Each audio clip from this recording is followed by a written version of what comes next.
Welcome to Socializing Security, where every week we have a discussion about security, compliance, and beyond. Our goal is to learn and grow by socializing each week's topic with each other, our guests, and with you. A quick compliance note, this podcast is meant for informational purposes only and should not be considered legal or regulatory advice. We're glad you've joined us, and we hope you'll learn along with us.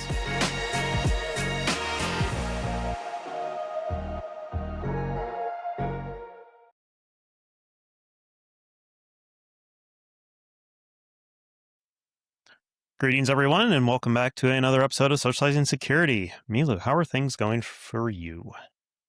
Things are going well. Summer's just moving along quickly, so it's good. What about you? Same.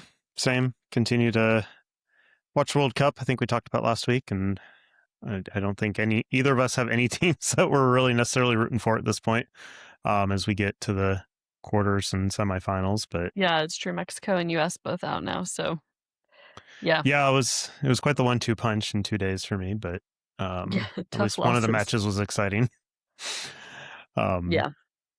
So, but yeah, otherwise, in a fortunate kind of lull from a work perspective, things were so busy the first half of the year that just trying to enjoy not having to travel nearly as much. So yeah, good to be with you and everyone else. Topic today that we wanted to talk about really comes from a recent episode that we released.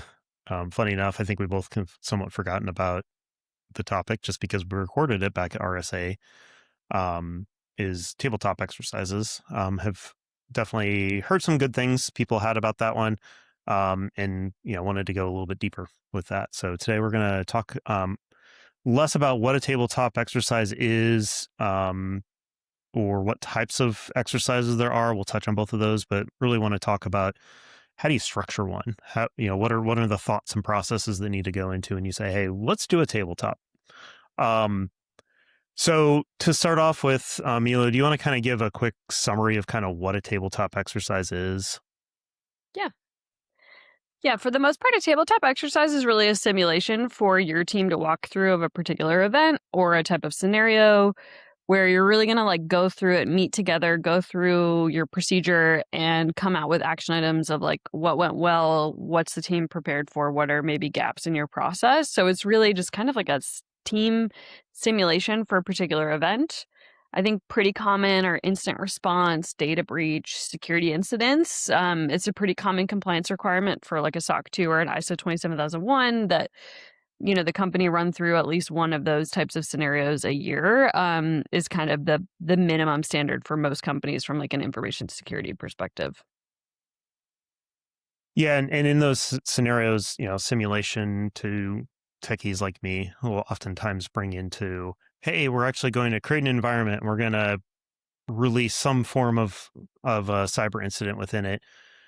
A tabletop exercise doesn't necessarily need to even involve computers whatsoever, correct? Yep. Yeah. So this can just be talking through your processes. It could be bring your binder, your physical binder that you should have, away from the office, in your car, at home, whatever that might be, so that should something happen and we have no access to anything, you have nothing but this binder. Bring nothing but this binder, and let's walk through the process. Now, it could include some level of actual technical simulations if you wanted to. Obviously, that's a lot more involved. Takes a lot more planning. Any simulated environment is no small feat, especially for those of you that have ever built a lab or clean room or some sort of demo type environment. So they can be super complex. They can be super simple as well. We talked about this back, like I said, in a previous episode. That episode was 97. If you want to go back and watch or listen to that one, it's fairly recent for all of you based on when it dropped in the feed versus what it was for us, since it had quite a bit of lag before it actually got released. So, Milou, when you go to sit down and create or start the process, somebody says, hey, I want to have a tabletop exercise. I think the first thing that most of us would think about that is a critical question is, what is the purpose, correct? Mm-hmm. Yep. Yeah. What are we trying to accomplish? Who needs to be involved? And what are we hoping to really like spend that time doing, right? Because, inherently it's going to be an expensive exercise if you're, taking an hour of a bunch of people's time and you're going to get in a room. Let's make sure that it's valuable. So I think the first question is, what's the purpose? Like, what's our intention? And then, like, who do we want to pull in? And I guess what's your thought process usually when it comes to that? What I guess from a purpose perspective, there's multiple different types of simulations you could run. How in depth those simulations are going to run. You mentioned the timing of it. I think is a piece of that. I guess what if I were to come to you and say, what would be the questions that you would want me to answer to help you to formulate what this should look like? I think, again, for the most part is like first, like thinking of like, what is the scenario we're really trying to walk through? Like, what are we trying to, do simulation of? Some of the things that can be really beneficial are like an incident that's similar to one that's happened to the company recently to make sure that we're kind of doing like a follow-up, or, a potential incident that came up, that the team has been talking about, to see if you're really testing like what has been going on within your own information security program. I think for the most part, again, doing incident response, for the most part, most of these are going to be incidents. So it's generally going to be related to some type of incident, but then it's coming up with the right incident to test the teams for their preparedness. And again, I would try to come up with a couple different scenarios and then pick the one that makes the most sense for what the team has kind of been struggling with at the moment, or something that came up recently. And then making sure that you're not just like testing the same scenario year over year or every 6 months, that, you're coming up with a diverse set, I think is important. Yeah. So, a couple different things. You mentioned not doing it over and over again. Like how frequently should they be doing a tabletop? And if you do one, let's say it's based on a ransomware event, so very very specific type of cybersecurity incident. Let's do one on a ransomware event. Should we wait a year? Should we wait 6 months? Should we do a quiet infiltration that's more about espionage 6 months later, and then a year later do the ransomware one again? I guess, is there any best practices around that kind of timing element of it?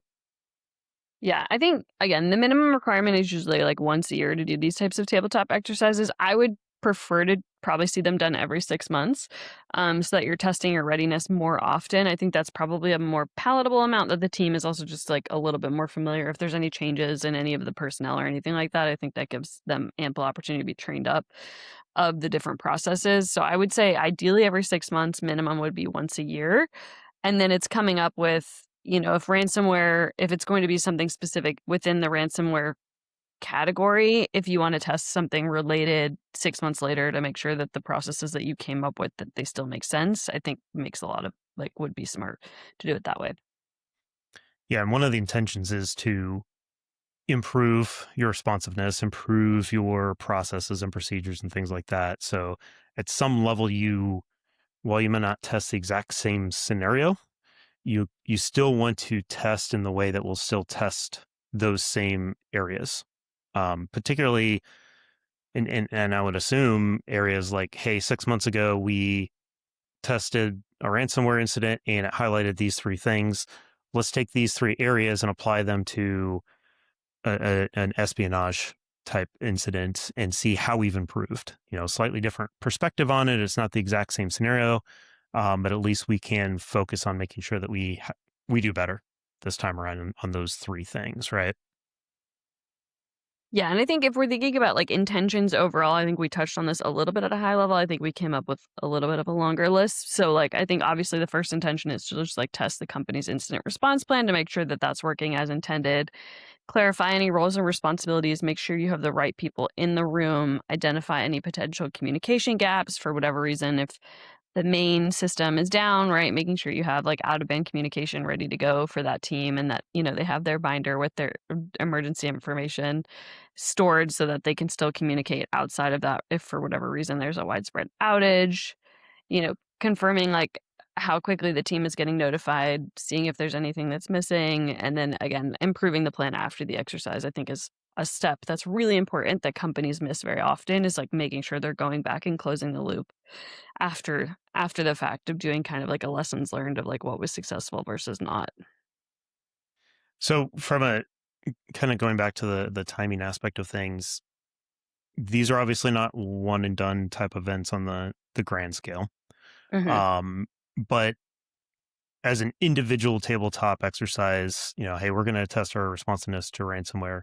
These are usually not multi-day events. They're usually not, hey, let's meet for an hour on Monday and an hour on Tuesday to walk through things. Are they? Are they pretty all very well contained within a short amount of time?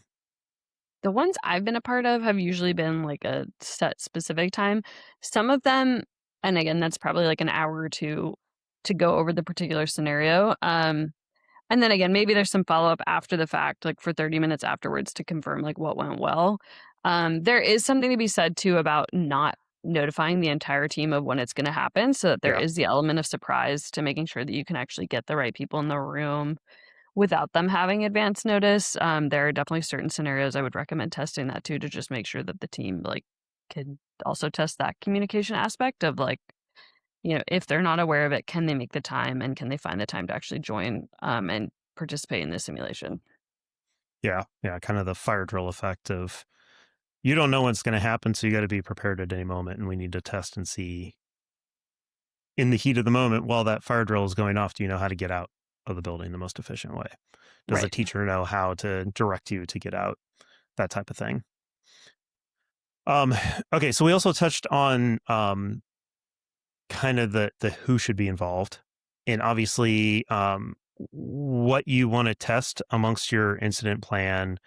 All of these things that you listed out as kind of those areas that you should intend to test as part of a tabletop probably have some influence on who you invite. And like you said, whether you notify them ahead of time or not that it's going to happen.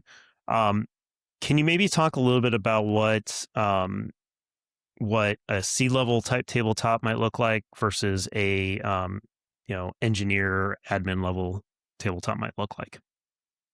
I think one is going to be a little bit more high level than the other one. I think the C level is really going to want to know, like, is the plan working? Do they have the right people delegated? Like, do they have the right people that they know, okay, these individuals are responsible for these systems and they need to go chase down these things.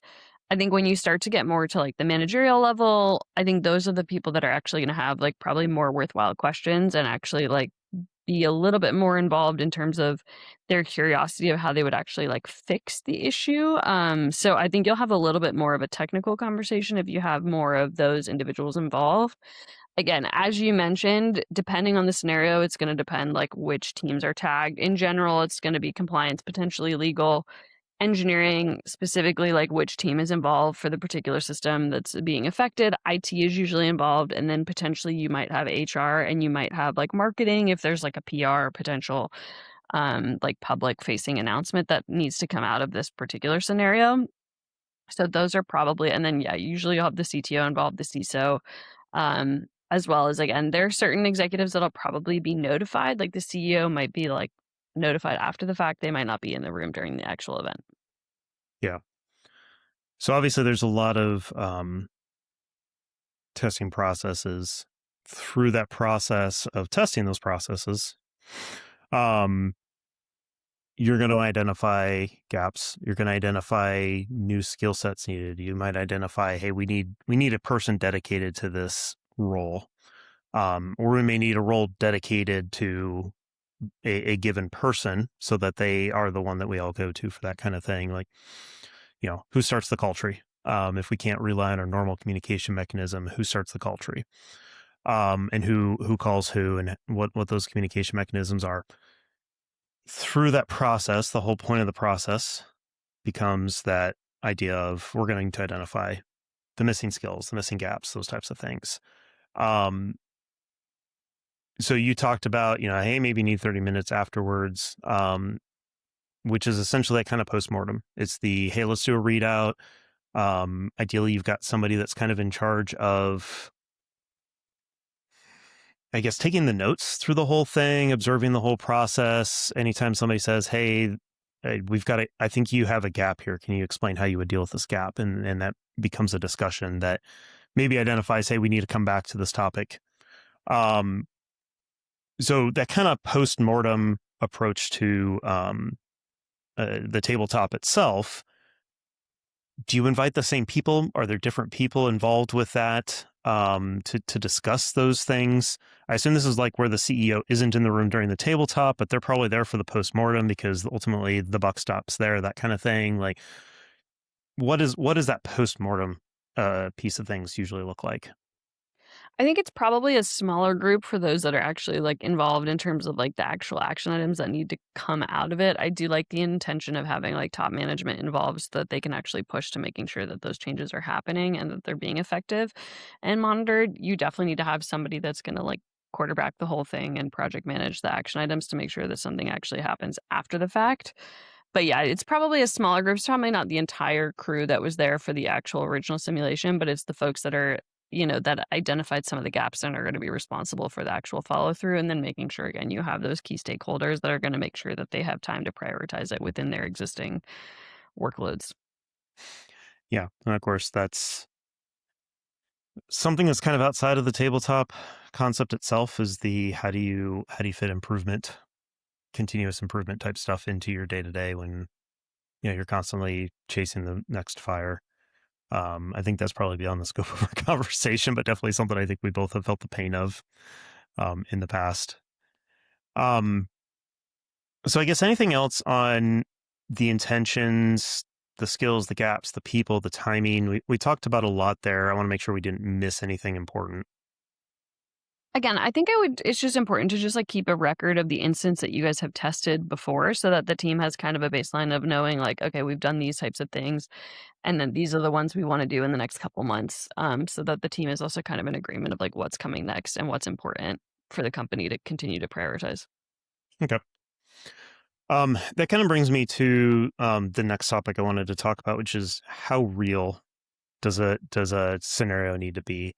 And we talked a little bit about, kind of a technical tabletop where you're actually using some level of systems and judging how they're going to react, versus purely just sitting and talking through it. Yeah. So, hey, John, I call you at this time and I tell you this. What do you do? What's the next step for you? Um, so obviously in those two scenarios, they can be more real or not. I know of my company does some simulated. I guess they're technically a version of tabletop, but they're super simulated, but they are based on real world scenarios. And rather than it being one of those, hey, let's choose your own adventure game through the whole thing, it's more of what would you discuss in this scenario, or why did this person react this way? It's more to kind of highlight how we behave in those scenarios and to prompt people to start thinking about how it would affect their environment. So it's a very real world from that perspective, based on actual what has happened.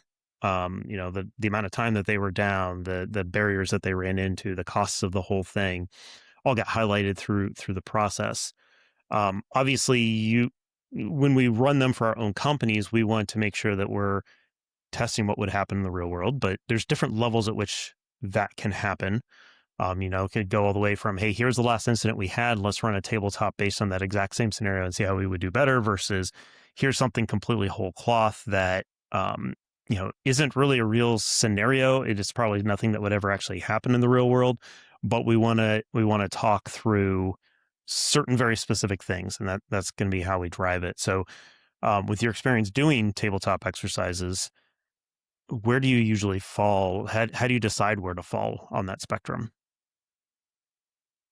I think as much as I would love for it to get like really into the nitty gritty and into the details, I do think they end up being a little bit more high level of just talking about the scenario at a whole and making sure you have enough time dedicated for each team that's involved to making sure that they can walk through their particular steps. Because I think if one team gets really into the weeds, inherently you're going to miss out on some of the other team's involvement just because you're going to run out of time.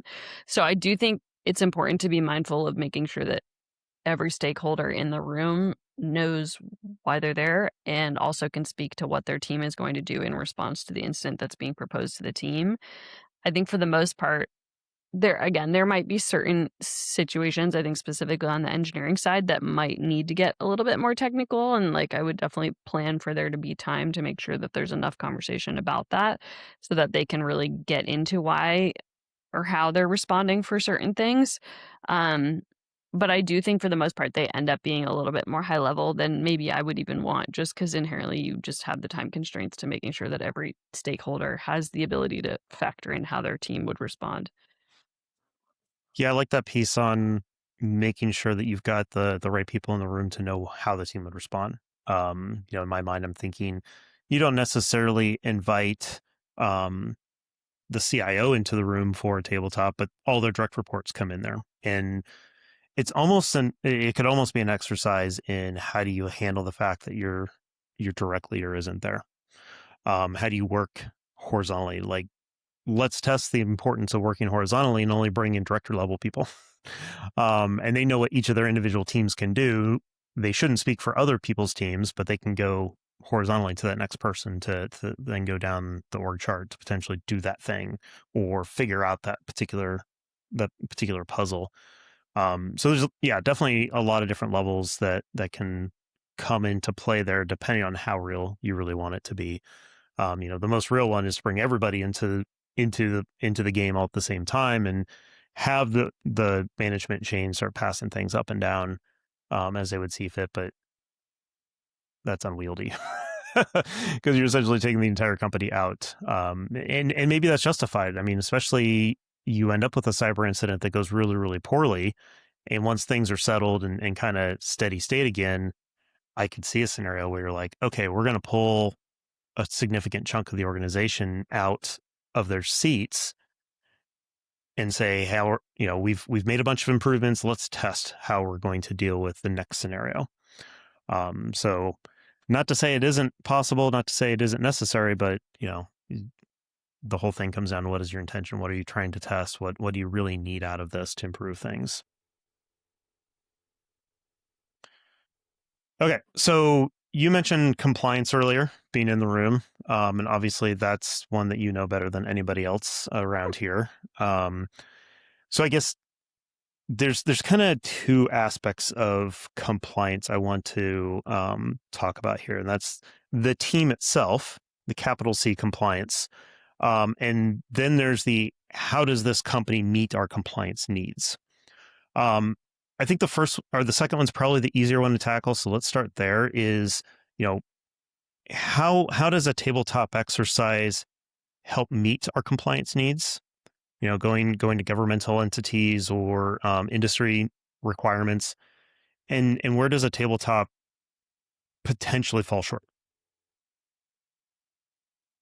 Yeah, so again, I think for the most part, like tabletop exercises are generally required by an incident response policy, and they should be done at least once a year. And it's coming from controls related to an ISO 27001 or a SOC 2, right? That's saying like, hey, you have an incident response plan and your team is actually like actively testing it and making sure that it works on a regular basis, that they understand their roles and responsibilities. They understand where the plan is, they know how they can access it, and they can actually go through and it makes sense and it can be relied upon in the worst case scenario. So I think that's just like checking the boxes, making sure that you're having these scenarios is kind of the first thing. And then thinking through, generally, I would say compliance is probably also the team that's going to be doing the follow through of like the after what's happening, of like what went wrong and following through with kind of the lessons learned action items and making sure, is this tabletop scenario not only happening, is it being documented? Can it be evidenced well in audit? Like, what does that look like? Um, Making sure, that the right timelines are being thought through in the case of, say it's a data breach, making sure that the teams are thinking about timelines of when things are happening and all that kind of stuff, and just making sure that things are being properly documented. I think is probably how compliance gets involved for the most part. They're usually like an interested stakeholder. They actually don't participate that actively in the actual simulation of the event for the most part. Again, they're usually involved in the actual reporting, but then it's potentially it's IT or it's the infrastructure team that's actually probably doing a lot of the actual like remediation for the particular Mm-hmm. event. But I would still say compliance is probably the team that's organizing it and then making sure that things are happening in accordance with the policy and the applicable procedures. Yeah, so I could see a huge a huge need for compliance to be in the room, if nothing else, to be like, yeah, you shouldn't do that, or not to be the Department of No, which a lot of us that are probably listening and watching to this are used to being called the Department of No, which I guess that's why security and compliance are sometimes best friends and sometimes worst enemies. But that concept of being able to know what is appropriate and what isn't appropriate given a certain situation, like, okay, we've simulated the last 3 days. You identified the word breach, a day and a half ago. You're coming up on half a day of needing to report this thing because of the fact there was a breach. You've got to identify what customer data got exfiltrated potentially. Obviously, that's an active role within the room to be able to make people aware. It's a little bit of guiding the conversation, I guess, in some of those cases too, to be able to say, hey, there's a need here we need to take care of, amongst all the other hair on fire aspects of things. The other side of it, on the kind of cleanup side of it, is I'm assuming compliance is super, you said, was super involved with the remediation side of things. And I don't think that's because they're project managers per se and needing to track things, but more because of the fact that they are the ones that need to identify what has to improve. They need to track what gets improved and how it gets improved and the timelines in which it gets approved and things like that, correct? Yeah, for sure. Cool. So yeah, a big role for compliance there for sure. That is so intertwined with everything while not necessarily being directly involved with a lot of the steps. Is a weird, unique position that compliance has that in the case of a cyber incident, security and IT definitely don't, in that regard as well. So we already talked a little bit about kind of the after effects of it, with regard to kind of the postmortem side of things and identifying improvements and tracking those improvements, that kind of thing. But more long term, when we start talking weeks, months out from a tabletop exercise, what's the cadence look like for that project for doing those improvements? How do you make sure that those things are happening? How do you, and of course, every organization's probably different. So the answer is probably it depends. But maybe what are some of the best practices for ensuring that when we have our audit 9 months after a tabletop exercise, that we can show that, yes, we have improved, we've taken care of these things, et cetera, et cetera. I would just make sure that the action items are trackable and that the individuals that are responsible are aware of that and that they commit to a timeline, and that, whether that's monthly check-ins or quarterly, whatever it is, depending on how many action items you have, that the team is aware of them, they're trackable, and that, they're responsible for the follow-up. And, again, ideally you do pick a team that's going to make sure that people are actually working through their remediation items, and are thinking through them and prioritizing them without having to, babysit the whole process, making sure that, they're really just kind of there for oversight, but that overall the team that's actually responsible for the remediation is taking that and is aware of it and is owning up to their timelines. I would just make sure it's trackable. And then again, yeah, that you can kind of show that those things are documented so that you can evidence that policy improvement to the auditors over time, even if the stuff isn't fully remediated. Cool. Yeah, obviously, ongoing process as well, I assume. Like, this whole thing as a process is not one and done. This is something that you do as part of a continuous improvement approach to things. I usually like to, in the day job, talk about it as a part of maturity. It's something that you can set milestones and you can document and show that improvement, but you can't ever really say I'm a fully formed human being, because you're always evolving, you're always changing, you're always growing or shrinking or whatever. Like, it's a dynamic environment, so everything's going to morph from day to day. So yeah, it's a complex thing. There's no right or wrong way to do a tabletop, I would say, short of if you don't prepare properly and you don't follow up properly, it's going to be wasted time. Yeah. I think is maybe the conclusion we've gotten here. But as long as you're being mindful about what you're testing through these processes, or through these exercises, and you do it for, if nothing else, the reason of improving the things that you find as the gaps, then it's usually time worthwhile, even though it can be painful time to say, we need the entire C-suite to come sit in this room for 2 hours to go through this thing. And the rest of the organization needs to be prepared to come in should we call you up because we have a specific question for you, that kind of thing. Very disruptive, but, short term, keep it time boxed. Yeah, 100% agree with you on that. Cool. Any other final thoughts to throw out there? Try to keep them fun and light. They're usually not the most exciting thing for folks to think through, but they are really important. And I would say just like creating a culture of saying like, hey, this is something we're committed to and it's something that we're all trying to improve upon, I think is great. And then try to keep them like a little bit entertaining, I think would be my recommendation. Cool. Awesome. Well, hopefully that was a fun and enjoyable look at tabletop exercises.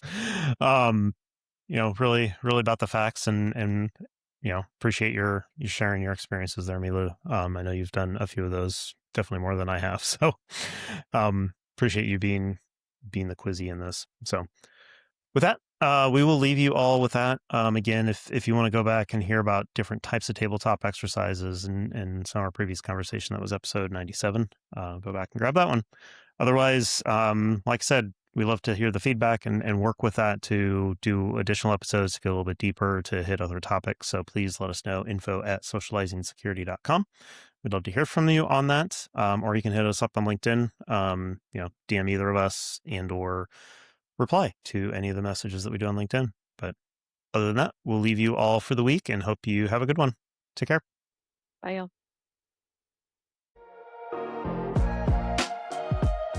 Thank you for joining us for another episode of Socializing Security. We hope you learned a thing or two with us.